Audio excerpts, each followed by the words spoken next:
이어서 국민의힘으로 가보도록 하겠습니다. 안철수 의원입니다. 전화로 연결돼 있습니다. 의원님 안녕하세요. 예, 잘 계셨어요. 예, 의원님 오랜만입니다. 네. 예, 어제 저 밤에 새로운 소식이 알려졌습니다. 어제 오전에 윤석열 대통령하고 한동훈 국민의힘 대표가 대통령실에서 독대를 했다.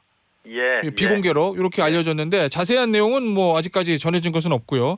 이거 어떻게 보세요? 당정 관계가 이제 회복되고 있는 시그널이다 이렇게 평가하십니까? 아니면 조금 더 지켜봐야 된다 이렇게 보십니까?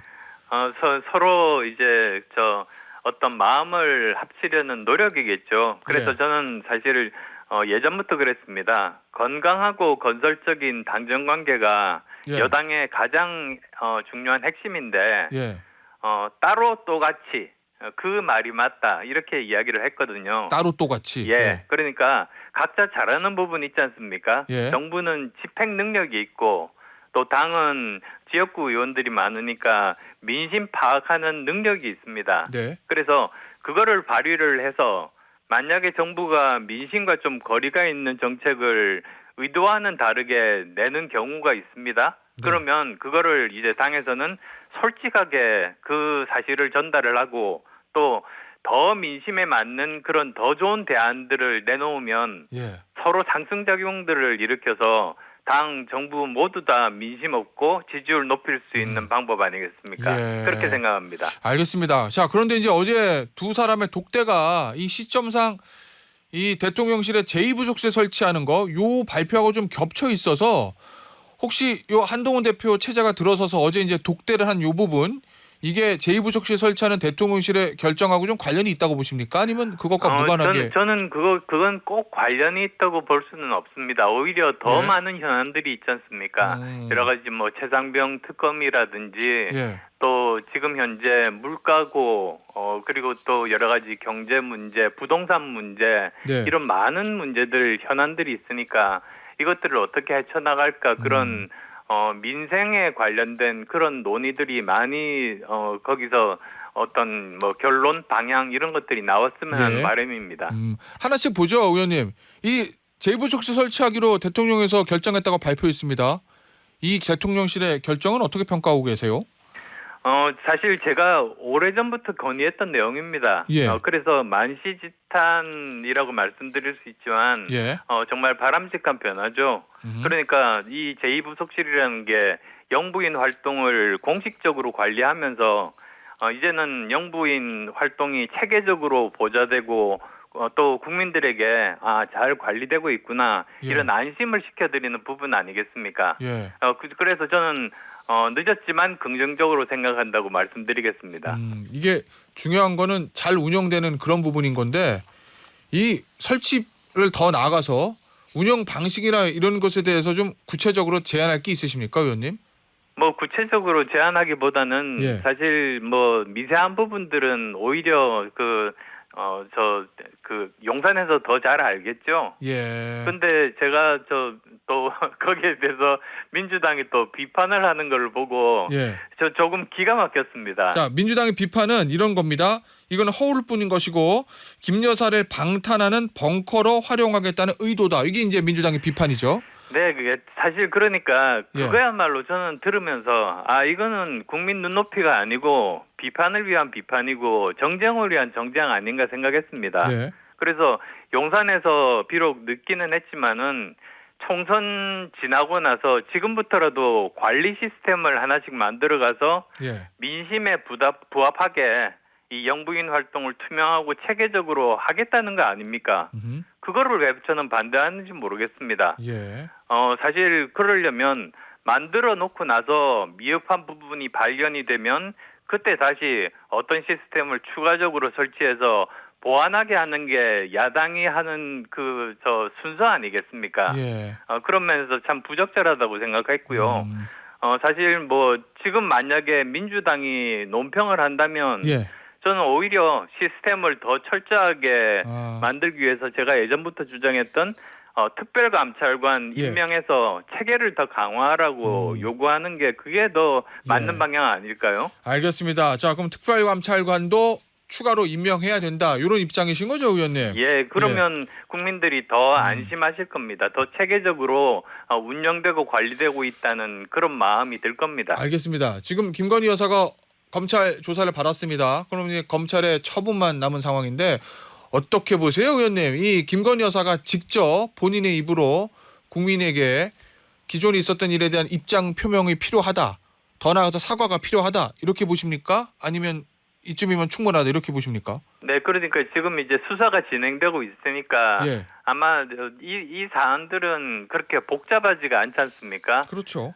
사실 뭐 그 백에 관련된 부분도 당사자는 두 사람이고 이미 동영상도 나와 있습니다. 예. 그래서 저는 빠른 결과가 나올 거라고 생각하고 그 결과가 나올 때 거기에 적합하게 행동하는 것이 옳다 이렇게 생각합니다. 알겠습니다. 그럼 수사 이후에 저 사건 처분이 난 이후에 입장을 표명하는 것이 옳다 이런 말씀이신 거고요. 그렇습니다. 예, 알겠습니다.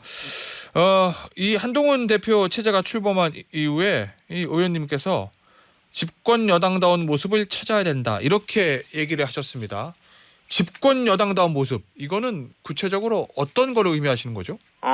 사실 한마디로 말씀드릴게요. 예, 다시 국민이 신뢰할 수 있는 당으로 만드는 것이 시급합니다. 예. 그래서 좀 더 구체적으로 제가 뭐 많지만 세 가지만 딱 말씀드릴게요. 예. 먼저 민심에 민감한 듣는 정당을 만들어야 된다는 겁니다. 네. 그러니까 현안에 대해서 간담회나 토론회 수시로 개최해서 예. 국민들 소리 직접 듣는 모습을 보여드려야 되고요. 예, 그다음에 또 내부적으로는 여론조사라든지 포커스 그룹 인터뷰라든지 빅데이터 분석이라든지 인공지능 활용이라든지 예. 사실 요즘 보면 과학적이고 체계적으로 여론을 모니터링할 수 있는 방법론들이 많거든요. 그렇죠. 그런 것들을 제대로 할 수 있도록 개혁해야 된다는 게 첫 번째고요. 예, 그다음에 또 민생 중심의 유능한 정책 정당을 만들어야 됩니다. 예. 지금 당장 보십시오. 가장 중요한 것이 저는 의료 대란이라고 생각하고요. 중요하죠. 그다음에 이제 물가, 예, 부동산 가격 이런 긴급한 민생 문제들 해법을 야당보다도 먼저 제시하고 치고 나가는 겁니다. 예를 들어서 야당에서 계속 특검만 하는데 예, 우리는 민생 살리기 특별 법안 네, 또는 중소기업 살리기 특별 법안 이런 것들로 이렇게 정책을 선도한다면 국민들이 보시기에 굉장히 좋게 보실 수 있지 않겠습니까? 그리고 마지막으로 예, 민생 미래 인재를 키우고 대중을 위한 교육 정당으로 저는 거듭나야 된다고 생각합니다. 이 부분이 지금까지 잘 못했던 부분인데요. 예, 다음 정치인들을 기르는 정치학교 만드는 거. 예, 예. 그다음에 또 기존에 당원분들이 있는데 불만이 많습니다. 예. 뭐 전당대회 때 표만 하나 행사만 그뿐이냐. 근데 이런 당원들을 정기적으로 교육시키기 위한 알겠습니다. 연수원 제대로 셋업하는 것. 예. 그다음에 또 저는 바라기로는 일반인들 대상으로 무료 강좌를 개최해 가지고 예. 우리 저변을 넓히는 그런 교육 정당의 모습. 이런 알겠습니다. 것들이 만약에 성사만 된다면 예. 당이 다시 국민의 관심을 받을 수 있을 겁니다. 알겠습니다. 자, 의료 대란 이거 의정 갈등 해결하는데 많은 역할을 하고 계시니까 질문을 좀 드려볼게요. 예. 한동훈 대표가 당장 이 문제 해결하기 위해서 뭐부터 해야 됩니까? 사실 가장 긴급한 민생 아니겠습니까? 예. 그래서 이 부분에 대해서는 지금 정부가 주도를 하고 있고 당이 좀 옆으로 비껴 있습니다. 예. 근데 그러면 안 됩니다. 오히려 지금은 보니까 지금 정부와 그리고 의료계가 서로 첨예하게 붙어서 중간에 중재하는 사람이 전혀 보이지 않습니다. 예. 근데 정치라는 게 사실 갈등을 해소하고 중재하는 역할 아니겠습니까? 예. 그래서 지금까지는 한 달 동안 전당대회 하느라고 빠져 있었지만 예. 저는 한동훈 대표가 이것을 최우선 과제로 삼고 예. 당장에 달려들어서 양쪽을 모아서 예. 뭐 공개든 비공개든 이 부분에 대해서 예. 해결책을 찾았으면 합니다. 예. 안 그러면 예. 수십 년간 쌓아와서 세계적인 수준에 이르렀던 우리나라 대한민국 의료 체계가 예. 완전히 허물어질 정말 일촉즉발의 위기에 놓여 있다는 말씀드리겠습니다. 알겠습니다. 자, 의원님.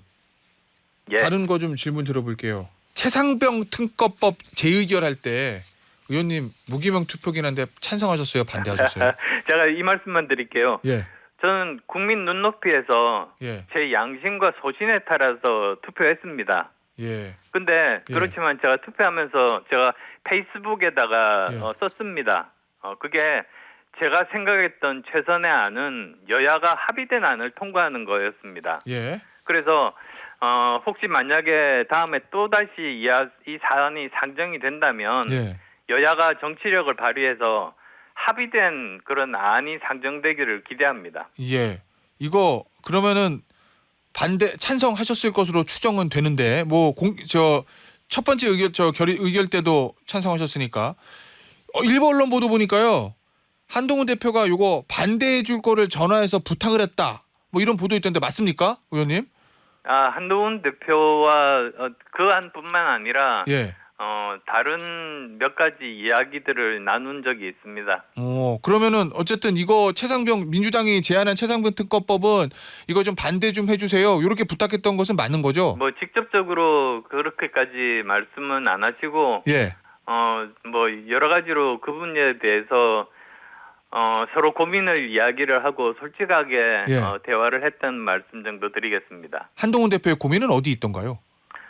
한 대표께서 이제 지금 뭐 정치 경험이 좀 없으시고 당내에서도 뭐 일종의 다수파는 아닌 셈이고 이런 상황에서 어떻게 하면 이 문제를 슬기롭게 그리고 또 국민을 위해서 해결해 나갈 것인가. 예. 그게 사실 고민이었던 거죠. 자, 그러면은 그 고민에 대해서 의원님은 나름의 답을 주셨을 텐데 결국 고민의 포인트는 이 제3자 추천 특검법 이거를 당내에서 어떻게 공감대를 이루어서 발의하느냐 이 부분일 거 아니에요. 예, 그러니까 저도 마찬가지입니다. 저도 예. 여야 합의라고는 했지만 예. 사실 더 구체적으로 들어가면 어느 한 당 쪽에만 이렇게 불공정하게 치우치지 않는 3자 추천 특검법이 지금으로서는 가장 적합한 안이라고 생각하거든요. 예. 근데 물론 이제 당내 합의를 하고 예. 그다음 또 여당과 협상을 하고 해야 되기 때문에 예. 쉽지는 않겠지만 예. 이게 국민들이 보시기에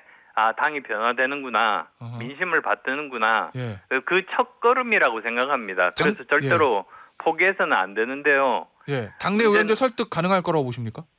저는 얼마나 열심히 정말 뭐 미국 대통령 그런다 그러지 않습니까? 예. 야당 의원들까지도 한 사람 한 사람 전화 걸어서 설득한다고. 예. 그러니까 그런 정도의 열심히 하시면 저는 가능할 수 있을 거라고 생각하고요. 예. 근데 문제는 이겁니다. 가장 최근에 제가 여론조사를 찾아봤어요. 예. 보니까 7월 11일 얼마 안 됐죠. 근데 엠브레인 퍼블릭에서 면접 조사를 했는데 예. 69% 그러니까 70% 가까운 국민들이 특검에 찬성하는 겁니다. 예. 반대는 21%에 불과하고요. 예. 그리고 우리가 전국 정당이 되기 위해서 꼭 필요한 무당층에서는 또 어떠냐? 예. 71%가 또 특검에 찬성합니다. 예. 그래서 이 사안을 그냥 그대로 무시하고 그냥 알겠습니다. 이렇게 계속 시간만 보낸다면 예. 그래서 국민들이 납득하는 과정을 거치지 않는다면 예. 국민들께서는 마음속에 이걸 차곡차곡 쌓아놓으시거든요. 예. 그러면 지방선거 대선까지 이 사안이 계속 나오면서 알겠습니다. 부정적인 영향을 끼치기 때문에 예. 이번 기회에 정리하는 것이 바람직하다. 이게 제 알겠습니다. 생각입니다. 자, 안철수 의원이 언급했던 그 여론조사는요. 엠브레인 퍼블릭이 YTN의 의뢰로 지난 7일에서 8일 조사한 내용이었다는 점, 자세한 내용은 중앙선거 여론조사심의위원회 홈페이지에 참조하시면 된다고 말씀을 드리면서 마지막 질문 될 것 같은데요. 의원님, 네. 정점식 정책위 의장 교체해야 됩니까? 그냥 자리를 유지하게 놔둬야 됩니까? 아니 그건 저는 너무나 당연하다고 생각하는데요. 예? 우리 당헌을 보면은 당 대표가 원내 대표와 합의. 그러니까 동의가 아닙니다. 예. 원내 대표와 합의하고 그다음에 의원총회에서 추인을 받도록 되어 있습니다. 예. 이건 이제 당 대표의 권한인 거죠. 예. 그러니까 당 대표께서 자기와 생각하는 방향이 맞는지 능력이 있는지 이런 몇 가지 점들을 판단을 하셔가지고 예. 만약에 맞다면 유임을 하는 것이고 예. 더 좋은 사람이 있다 이렇게 되면 이제 교체하는 거죠. 저는 전적으로 당대표의 권한이라고 생각합니다. 그러니까 당대표의 권한이기 때문에 당대표가 교체하고 싶으면 교체하면 된다는 의미신 거죠. 이거 임기 1년 보장이 중요한 게 아니라 당대표 인사권이 중요하다 이런 의미십니까? 우리 당헌에 나와 있습니다. 예. 알겠습니다. 근데 이 정점식 의장 교체 문제가 이렇게 화두가 된 이유는 어디 있다고 보세요?